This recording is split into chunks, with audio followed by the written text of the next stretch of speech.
ప్రార్థించుదాము. పరిశుద్ధుడా, ప్రేమగల తండ్రి, కృపగల దేవా, నీ ఘనమైన శ్రేష్టమైన నామం నీకు వందనాలు స్తోత్రాలు చెల్లిస్తున్నాము. వాక్యపు వెలుగులోనికి మా ప్రయాణము కొనసాగుతూ ఉండగా మీ బలాన్ని ఇస్తూ, మీ శక్తిని ఇస్తూ, విలువైనటువంటి శక్తివంతమైనటువంటి సందేశము ద్వారా మరొకసారి క్రీస్తు రాకడలో మేము సిద్ధపాటు కలిగి ఉండడానికి ఈ అడ్వెంట్ చివరి పరిశుద్ధ వారంలో నీ స్వరాన్ని మాకు వినిపిస్తూ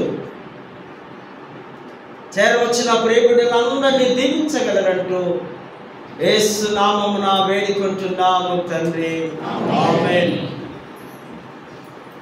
దేవుని పరిశుద్ధ నామానికి వందనాలు చెల్లిస్తూ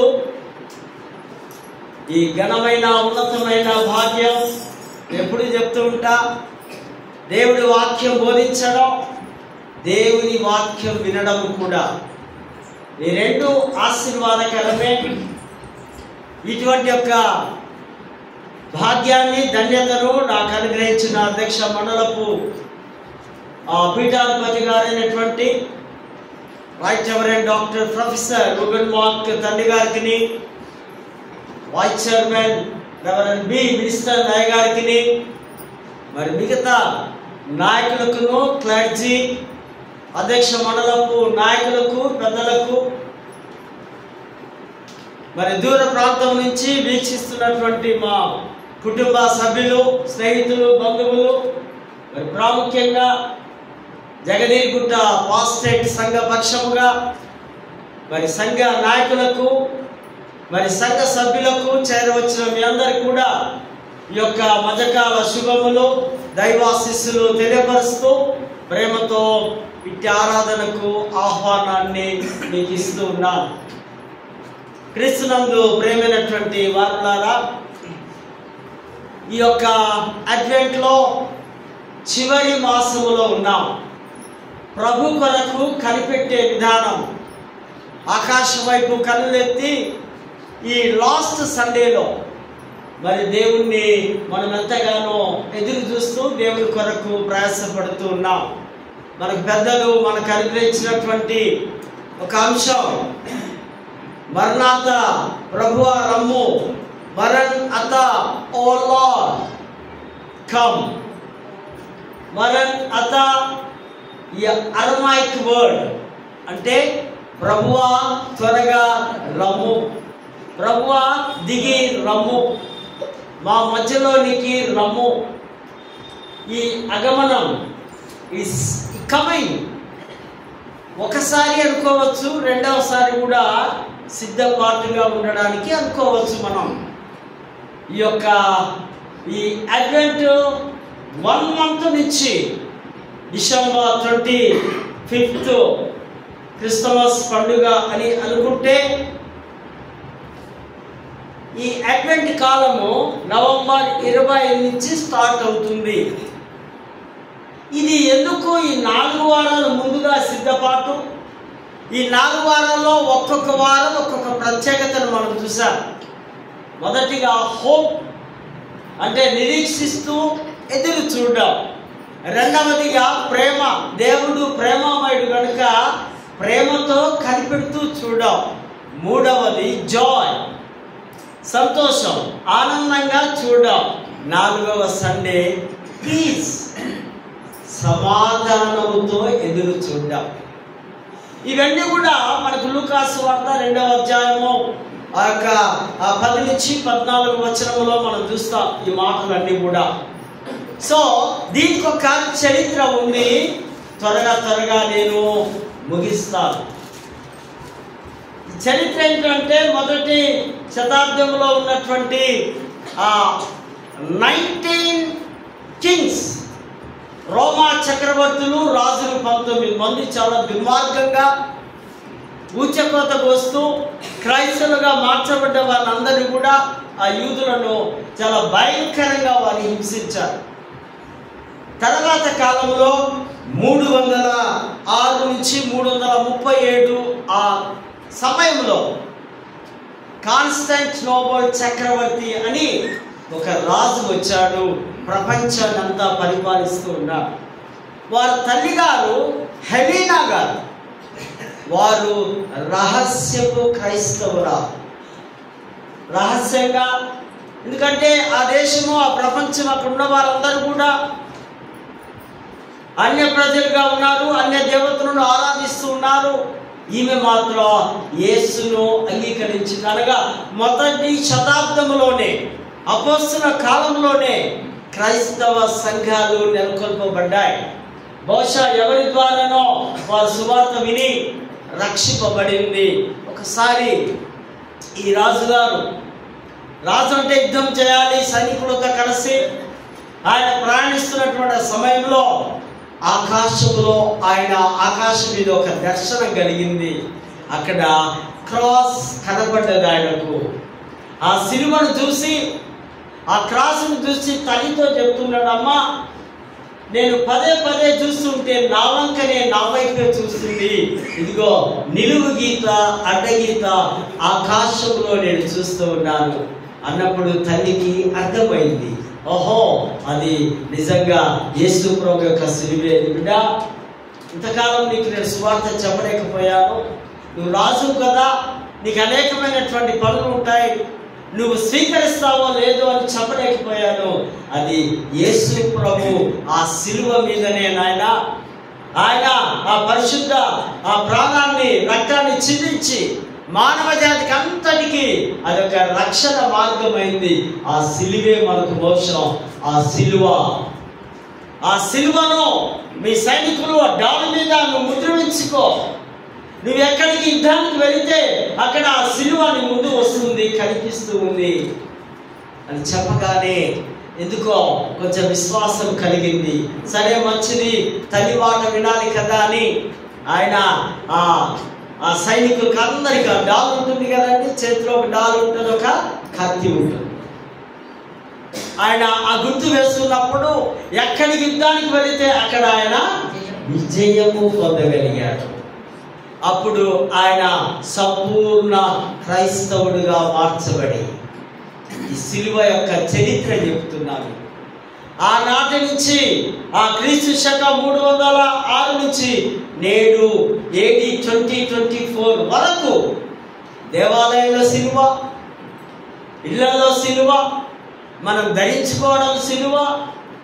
ఈ సిలువనే యొక్క రక్షణ మార్గముగా ఉందని ప్రపంచమంతా ఈ సిలువ. రాత్రికాల సమయంలో మనం కూడా మన దేవాలయాల మీద మీకు నేను పంపించాను, మన చర్చి గ్రూప్లో చూసారా, అక్కడ 3 సిలువలు మనము ప్రతిష్ఠించాం. ఒక చిన్న ప్రార్థన చేసి నిలబెట్టాం, హడావిడిగా అయిపోతుంది.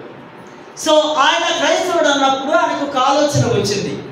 ఆయన వీనస్ అనే ఒక దేవతను ఆరాధించేవాడు. ఆ వీనస్ దేవతకు బదులు యేసు ప్రభుని ఆరాధిద్దామని, యేసు ప్రభువే దేవుడని బాగా నమ్మి విశ్వసించి, రాజు కదా, ప్రపంచంలో ఉన్న బిషప్లందరినీ పిలిపించారు.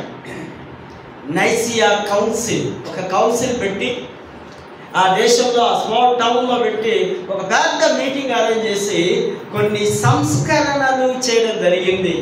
ఇది పండుగ, ఇది గుడ్ ఫ్రైడే, ఇది ఈస్టరు, ఇది బాప్తిజము, ఇది ఫలానా ఫలానా ఫలానా అంటూ నాయకులతో, పెద్దలతో, పండితులతో కలిసి అప్పటి నుంచి చట్టం దిగి రావడం. అందుకే మనం నైష్య విశ్వాస సూత్రం, అపోస్తల విశ్వాస సూత్రం, అక్కడే దాని వారందరూ ఖరారు చేసి దాని ఆ యొక్క ప్రతినిధులుగా ఉన్న వారందరూ కూడా ఏర్పాటు చేయడము జరిగింది. అప్పుడే వారు అనుకున్నారు, ఈ అడ్వెంట్ అన్నది పెడదాం. అనగా 1 month బిఫోర్ ఈ పండుగ 30 రోజుల పండుగగా ప్రపంచానికి ప్రచురపరుద్దాం.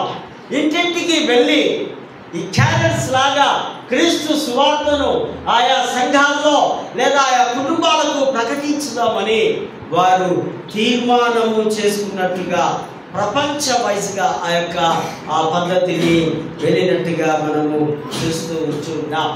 ఈ దినం, ఈ వారంలో మనం చూస్తున్నాం, సమాధానము పీస్, షాలోమ్, హీబ్రూ భాషలో షకీనా. సమాధానం అంటే మానవుడు దేవుడితో సమాధాన పడాలి, మానవుడు తోటి మానవుడితో సమాధాన పడాలి, మానవుడు శత్రువుతో బయట సమాజంతో సమాధాన పడాలి. సమాధానం అనే ఆ పెద్ద మాట మనము కలిగి ఉండాలని మరి దేవుడి వాక్యము సెలవిస్తుంది. ఇది ఈ అరామాయిక పదంలో నుంచి మరణార్థ అనే పదం మనకు వచ్చినట్టుగా మనం చూస్తున్న పాత నిబంధన గ్రంథంలో కూడా మనం చూస్తే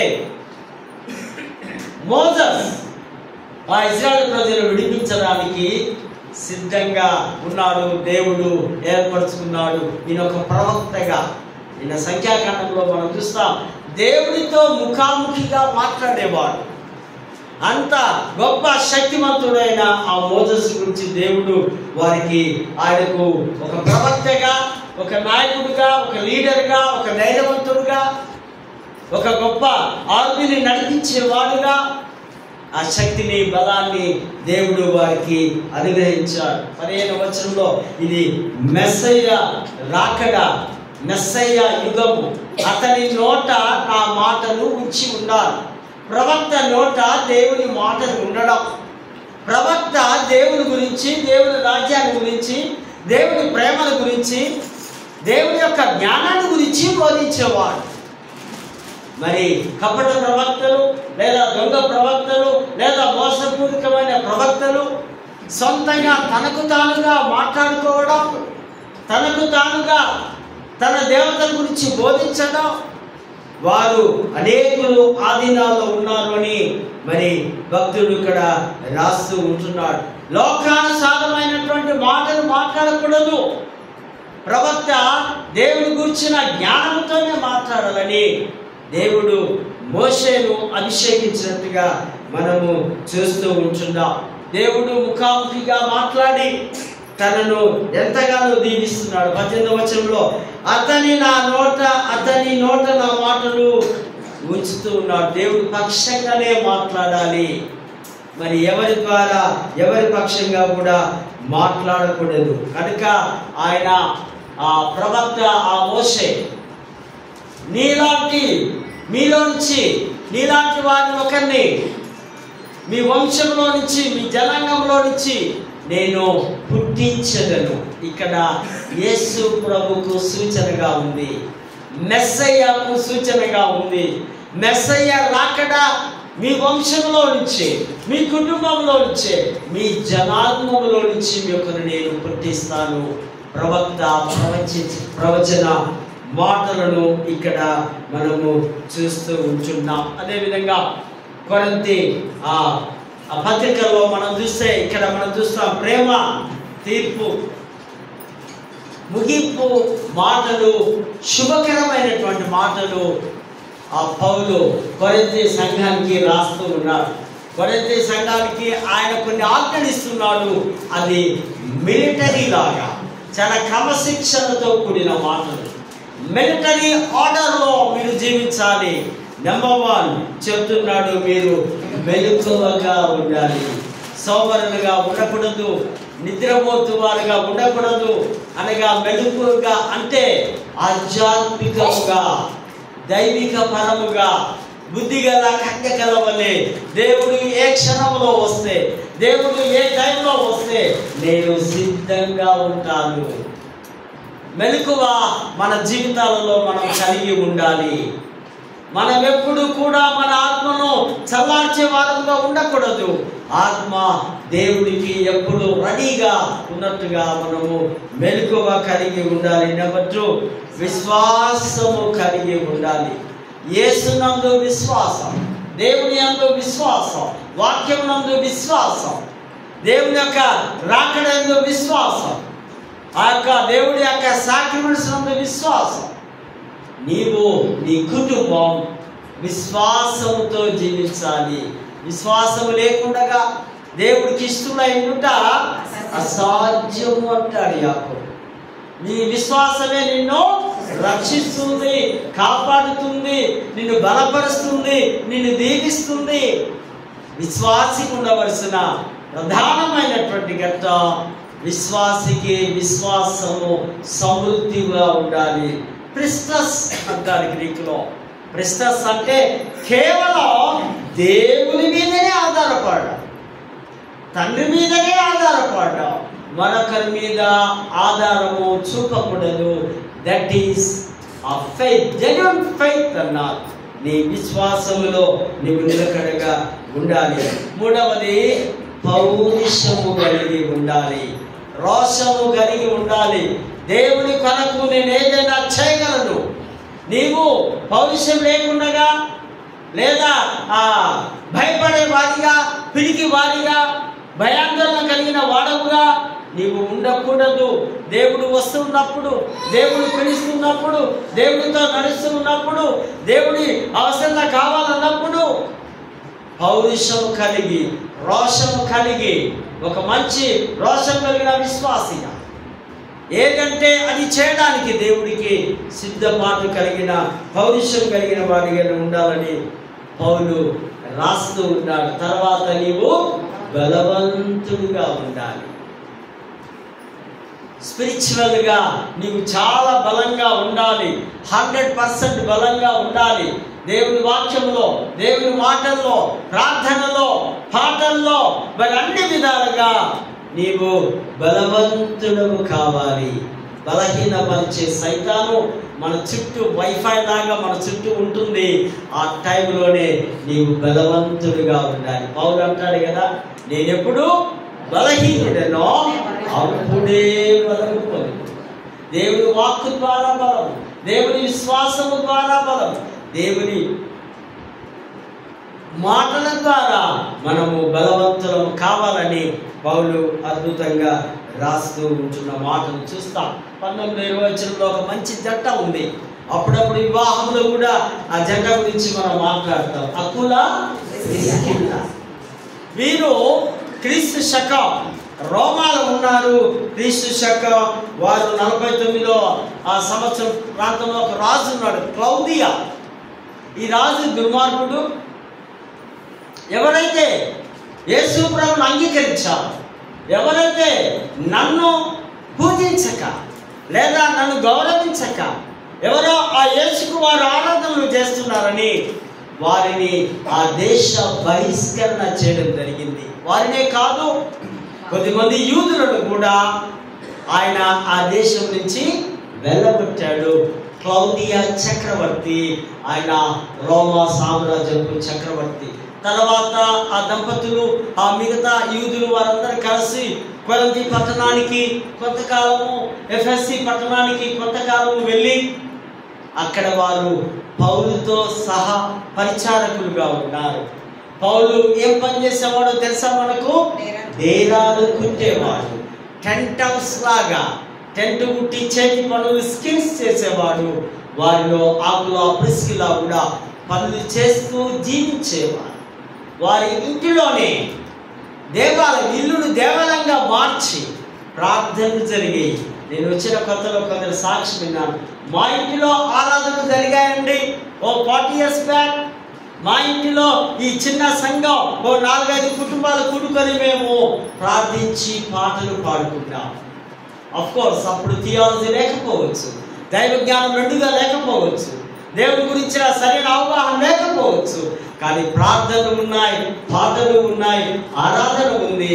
సో మన ఇల్లు దేవాలయంగా మార్చబడ, ఇంటింట ఆ ప్రార్థనలు పెట్టుకోవడం, గృహ కూడికలు చేసుకోవడం, ఇదెంతో ఆశీర్వాదకరముగా ఉందని దేవుని వాక్యం సెలవిస్తుంది. చివరిగా అంటాడు పౌలు, పవిత్రమైన సమాధాన ముద్దులు పెట్టుకొని ఒకరికొకరు సమాధాన పరచుకోనండి. ఆ ముద్దు పవిత్రమైనది, అది దొంగ ముద్దు కాదు. దొంగ ముద్దులో ఒకటి చూస్తాం కదా, దొంగలు ఎవరు వచ్చి చెలికాడా అంటూ కిస్ చేస్తూ ఉన్నాడు.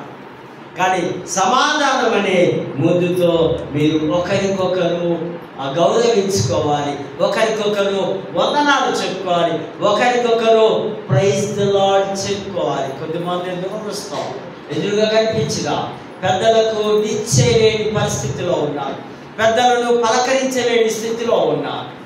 అనేక రకమైన కారణాలు కావచ్చు. కానీ క్రైస్తవ డిసిప్లైన్, దైవికమైన క్రమశిక్షణ, యేసుక్రీస్తు యొక్క శిక్ష బోధన ఏంటంటే, నీవు చిన్నవాడమైనప్పుడు లేదా నీ వయసు చిన్నదైనప్పుడు, ఈవెన్ నువ్వు కలెక్టర్ అయినా నీ పెద్దలను నీవు గౌరవించి వందనాలు చెప్పాలని బైబిల్ చెబుతుంది. హల్లెలూయా, హల్లెలూయా. పెద్దలను గౌరవించాలి. తర్వాత అతి ప్రాముఖ్యమైనటువంటి ఈ మాటను ఇక్కడ మనం చూస్తాం సువార్తల పాఠంలో. యోహాను సువార్త 1 నుంచి 14 వచనాలు మనం చదువుకున్నాం. చక్కగా రాయబడింది. యోహాను భక్తుడు రాస్తూ ఉన్నాడు. ఈయన చాలా యవ్వనంలో ఉన్నప్పుడు యేసు ప్రభు శిలువ దగ్గర ఉన్నాడు యోహాను. అప్పుడు బహుశా 23-24 ఇయర్స్ ఏమో. ఇప్పుడేమో ఈ పత్రిక రాస్తున్నప్పుడు వృద్ధుడయ్యాడు.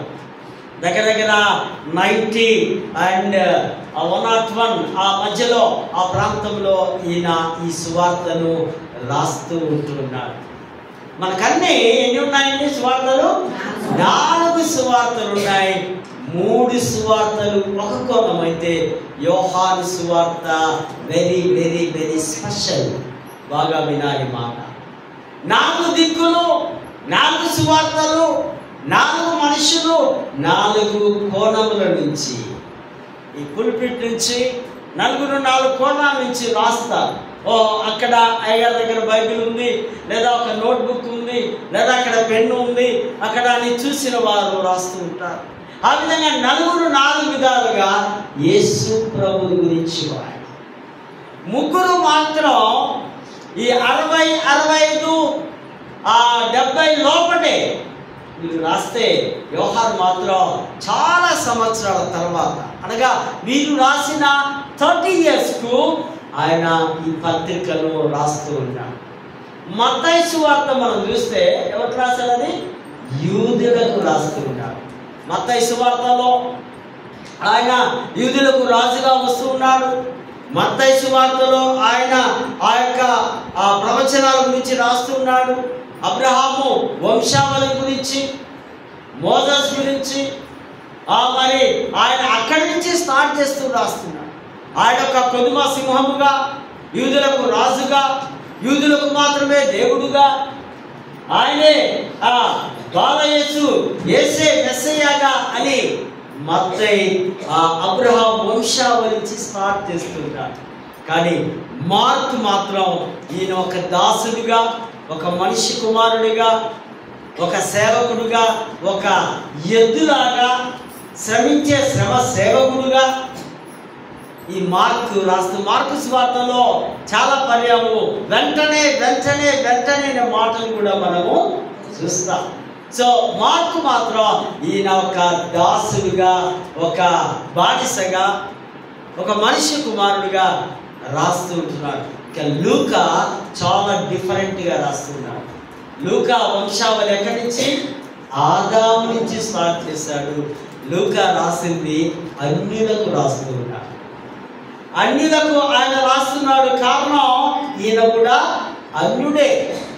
అన్యుడు యేసు ప్రభుని ఎరిగి, అన్యుడు యేసు ప్రభుని తెలుసుకొని ఈయన లూకా ఎక్కడి చేత స్టార్టింగ్ పితరులు ఆదాము వంశావళి నుంచి, ఆదాము యొక్క జనరేషన్ నుంచి ఆయన లూకా రాస్తున్నాడు. ఈయన ఈ సువార్తను రక్షణ సువార్తగా, లేదా ఈ సువార్తలో యేసు ప్రభు ఒక నరుడుగా, ఒక మనిషిగా ఇక్కడ ఆయన చూపిస్తూ ఉంటున్నాడు. ఇది ప్రాముఖ్యంగా రోమీలకు ఆయన రాస్తూ ఉన్నాడు. ఆ రోమాలో అంతా కూడా అన్యులే ఉన్నారు కదా, అన్య దేశం, వారికి రాస్తున్నాడు. చివరిగా యోహాను రాస్తూ ఉన్నాడు. యోహానట ఎలా రాస్తున్నాడు? ఆదియందు. ఆది అంటే పూర్వమందు, అనగా ఈయన పరలోక నివాసి, నిత్యత్వంలో ఉండేవాడు, నిరంతరము ఉండేవాడు. ఎప్పుడో అక్కడ ఇక్కడ ఏదో ఆదాము నుంచి వచ్చినాడు, అబ్రహాం నుంచి వచ్చినాడు కాడీనా. ఈయన సృష్టికి ముందే ఉన్నాడు. ఈయన పరలోకం నుంచి దిగువచ్చి ఉన్నాడు. సృష్టికి పూర్వం ఉన్నాడు. సర్వలోకానికి రాస్తున్నాడు. This gospel belongs to universal gospel. ఆ సర్వ మానవాళికి, ప్రపంచానికి ఆయన రాస్తూ ఉన్నాడు.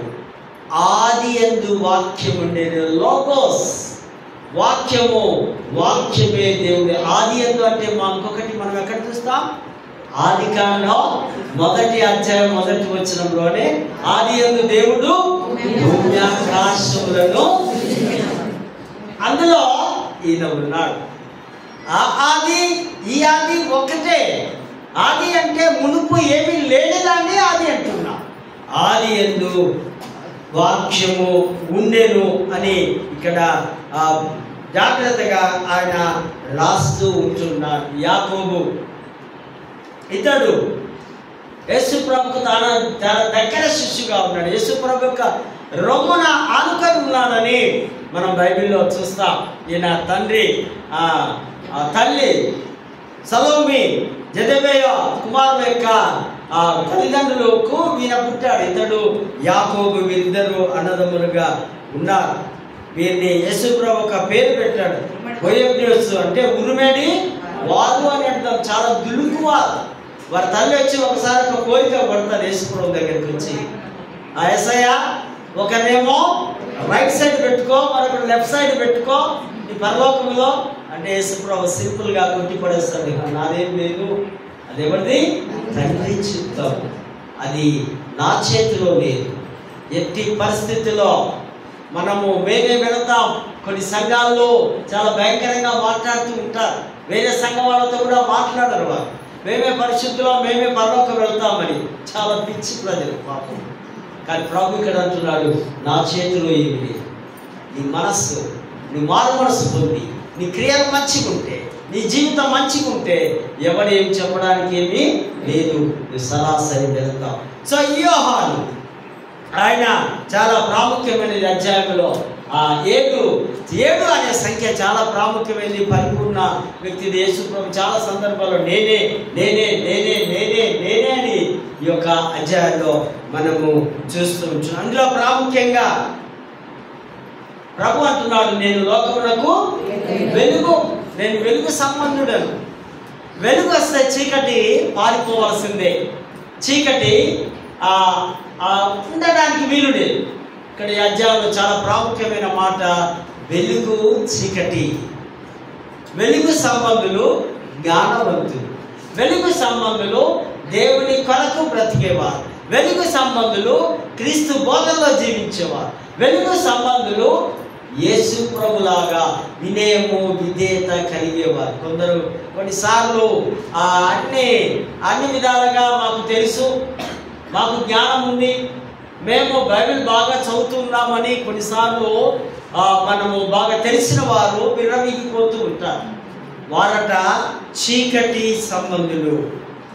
వెలుగు అంటే దేవుడి సత్యాన్ని వెల్లడపరిచే, దేవుడే జ్ఞానవంతుడు, ఆయన సత్యవంతుడు అని బోధించేవాడు వెలుగు సంబంధి. చీకటి అన్నవాడు పాపము చేసేవాడు, సైతాను బంధకాల్లో జీవించేవాడు. చీకటికి వెలుగుకు ఎటువంటి పొత్తు లేదు అని దేవుడి వాక్యము సెలవిస్తూ ఉంది. ఒక ఎగ్జాంపుల్ మనకు తెలుసు, నాణ్యానికి ఇరువైపులా ఏ విధంగా విలువ ఉంటుందో అదే విధంగా యేసు ప్రభులో కూడా 2 స్వభావాలు ఉన్నాయి. లూకా సువార్త రాసినట్టుగా ఒకటేమో మానవ స్వభావము, మరొకటేమో దైవత్వము, దైవ స్వభావము కలిగినటువంటి ప్రభును మనము కలిగి ఉంటున్నాం. ఈయన 7 అనే మాటను ఇక్కడ చాలాసార్లు తెలియపరిచినట్టుగా మనం చూస్తుంటున్నాం. ఆది యందు వాక్యం ఉండేది, దేవుడి యొక్క నిత్యత్వం.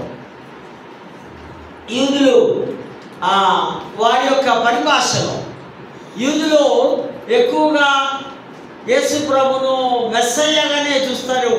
మెస్సయ్య కొరకు ఎందుకు చూస్తారు కానీ వారు అతన్ని క్రీస్తును సరిగా అంగీకరించలేని పరిస్థితిలో ఉన్నారు. లోగోస్ అంటే నిత్యత్వము, నిరంతరము కలిగి ఉన్నవారు. అన్ని కాలాల్లో, పురాతన కాలం మొదలుకొని శాశ్వత కాలం వరకు, అనగా నేటి కాలం వరకు ఈ యొక్క ఆది సంభూతుడు ఉన్నాడని దేవుడి వాక్యము సెలవిస్తుంది. మన సంస్కృతంలో కూడా చూస్తాం, ఓ అనేది అదొక ధ్వని, అదొక శబ్దం.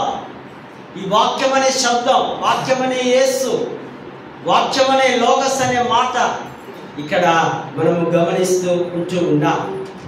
యూదుల భావంలో వాక్యము శ్రద్ధగా విని దాని ఉనికి, దాని యొక్క అది ఎలా ఉంటుందంటే ఒక తుపాకీలో తూట ఏ విధంగా గురి చేరుతుందో అలాంటిదంటే ఈ వాక్యం అని ఒక ప్రొఫెసర్ జాన్ పీటర్సన్ గారు వారు చెప్తూ ఉన్నారు.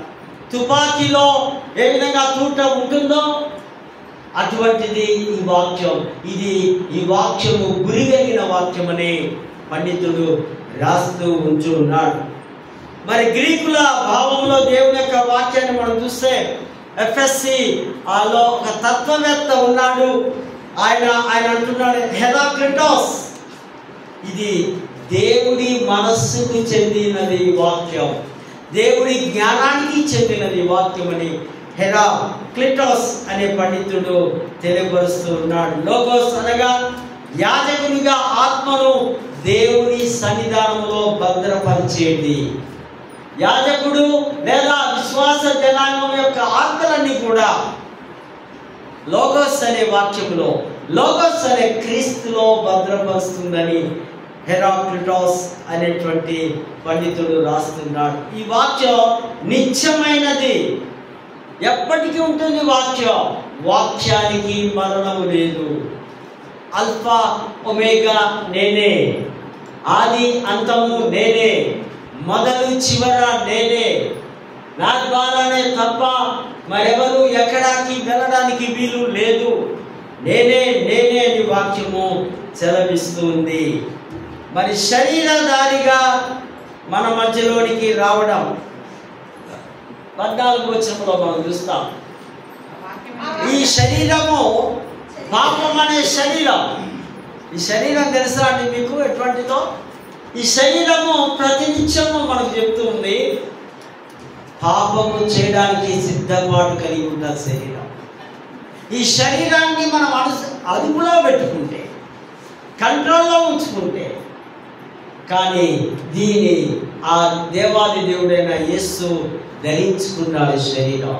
ఈ పాప శరీరాన్ని ధరించుకొని ఆయన సిలువలో మరణించాడు. కనుక ఈ శరీరధారిగా ఆయన ఈ లోకానికి వచ్చినట్టుగా మనము చూస్తూ ఉంటున్నాం. మరి 10వ వచనంలో లోకం ఆయనను గుర్తించలేదు, లోకము ఆయనకు వేరుగా ఉంది. ఈ రక్షణకు ఒక శత్రువు సైతానుడు ఆపోజిట్గా ఉన్నాడు. వాడు రక్షణ ఇద్దామంటే, రక్షణ సువార్త ప్రకటిద్దామంటే సైతానుడు వారి హృదయంలోనికి వెళ్ళి మరి అనేకులకు ఈ మంచి శుభవార్తలు ప్రకటించలేని పరిస్థితిలో ఉన్నాం. ఈ లోకంలో రక్షణకు గొప్ప శత్రువు ఎవరు అంటే సైతానుడి అని మనకు దేవుని వాక్యము సెలవిస్తూ ఉంటుంది. ఈ యొక్క 14వ వచనం మరొక మాట ఇక్కడ మనం చూస్తాం. కృపా సత్య సంపూర్ణుడిగా మన మధ్య నివసించాడు. మన మధ్య ఒక గుడారం వేసుకొని, ఆయన ఆ శరీరం అనే గుడారం దాల్చుకొని మన మధ్యలో కొన్ని సంవత్సరాలు కృపా సత్యం. కృప అంటే యోగ్యత లేని వారికి యోగ్యతను కల్పించాలి, అర్హత లేని వాడికి అర్హతని ఇవ్వడం. మనకందరికి యోగ్యత లేదు, మనకందరికి అర్హత లేదు దేవుణ్ణి ఆరాధించడానికి. కానీ క్రీస్తు రక్తంలో కడగబడ్డాం, క్రీస్తును ధరించుకున్నాం, క్రీస్తు బోధనలో జీవిస్తున్నాం కనుక దేవుడు మనకు ఆ కృప ఇచ్చి, ఆ కృపతో మనము బలము పొందుకున్నాం కనుక మనం ఇప్పుడు ఆ కృపా సత్య సంపూర్ణలో మనం ఉన్నాం. సత్యము అంటే నేనే మార్గము, నేనే సత్యం. సత్యం అంటే ఓన్లీ జీసస్. వేరే డెఫినేషన్స్ మనకు అక్కర్లేదు. సత్యం అనగానే యేసు ప్రభు. ఆయన చెప్తున్నాడు నేనే సత్యవంతుడు. ఉన్నది ఉన్నట్టుగా బోధించేవాడు నేనే, ఉన్నది ఉన్నట్టుగా కనపడేవాడు నేనే, ఉన్నది ఉన్నట్టుగా మిమ్మల్ని పరలోకానికి తీసుకుని వెళ్ళేవాడను నేనే. నాలోనే ఉంది కృప, నాలోనే సత్యం ఉంది కనుక మీ విశ్వాసము నా యందు ఉంచాలి. ప్రేమైనటువంటి వారులారా, ఇది చాలా శ్రేష్టమైనటువంటి సిద్ధాంతాలు మనం చూస్తుంటాం. కనుక కృపా సత్య సంపూర్ణంలోకి మనం ఎదుగుతూ మరి అడ్వెంట్లో మరి జస్ట్ 3 డేస్లోనే మనం గంభీరమైనటువంటి దేవుని యొక్క సందేశాలు, దైవ కుమారుని యొక్క ఆ యొక్క చరిత్రను లేదా క్రిస్టమస్ సంబంధించినటువంటి మాటలను మనం ధ్యానించవలసిన అవసరం ఉంది. ఈ 1 month అంతా ఇట్ ఈస్ ప్రిపరేషన్, అంటే దేవుని రాకడ కొరకు. ఒక విద్యార్థి ఏ విధంగా పరీక్షలకు సిద్ధపడతాడు, ఏ విధంగా తన యొక్క బుర్రలో తన యొక్క తలలో ఏ విధంగా అన్ని ఆన్సర్స్ రాసి పెట్టుకుంటాడు, ఆ విధంగా విశ్వాసం, క్రీస్తుని గురించిన అవగాహన, క్రీస్తు వస్తున్నప్పుడు ఏ విధంగా నేను ప్రిపేర్ అయి ఉండాలని మనము ఈ సిద్ధపాటునే అడ్వెంట్గా ఉన్నాం. ఈ చరిత్ర మనకుంది. చరిత్ర అనేది ఆల్వేస్ ఫ్యాక్ట్. దీనికి సంబంధించినటువంటి అన్ని ఫ్యాక్ట్స్ ఉన్నాయి. జర్మనీ మ్యూజియంలో, మరి ఈజిప్ట్ మ్యూజియంలో యేసు ప్రభు గురించిన దాఖలాలు అన్నీ ఉన్నాయి. కనుకనే ఇది చరిత్ర వాస్తవమైనది. చరిత్రను మనం నమ్మాలి, చరిత్రానుసారంగా జీవించాలి. చరిత్రలో మనము అప్పుడప్పుడు చదువుతూ ఉంటే మనకు క్రీస్తు ప్రేమ ఇంకా శ్రేష్టంగా మనకు అర్థమవుతుంది. అటువంటి కృప, పరిశుద్ధాత్మ నడిపింపు, దైవాశీస్సులో దేవుడు మనకు అనుగ్రహించుగా. ప్రేమగల తండ్రి, కృపగల దేవానికి వందనాలు నాయన. 2 నిమిషాలు దేవుడి వాక్యాన్ని మా హృదయంలో స్థిరపరచుకోవడానికి, భద్రపరచుకోవడానికి సహాయం చేస్తూ నిన్న ప్రేమికులందరినీ దీవించగలరని యేసు నామమున వేడుకొంచున్నాము తండ్రి.